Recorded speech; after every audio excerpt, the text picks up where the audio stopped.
The first format that I decided to use to create my presentation on how to be a good friend was Powtoon. I decided to use this because my target audience is first and kindergarten age students.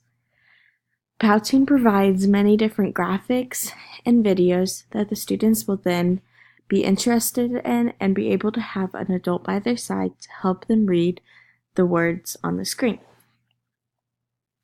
So as you can see, the title of my presentation is 5-Finger Rule of a Good Friend.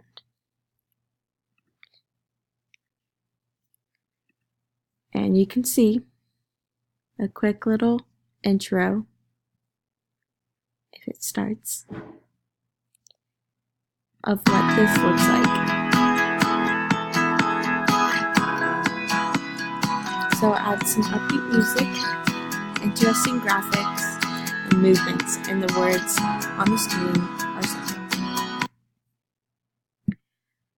Now some tools that I decided to use in creating my Powtoon were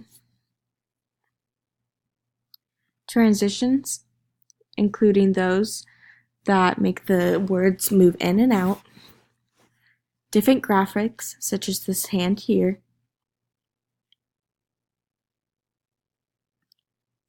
and in general a narrator as a view of leading the student to what they are going to learn. Overall, this platform is very easy to use, and it's definitely something that the students would enjoy to learn about and enjoy to watch so that they can have more information.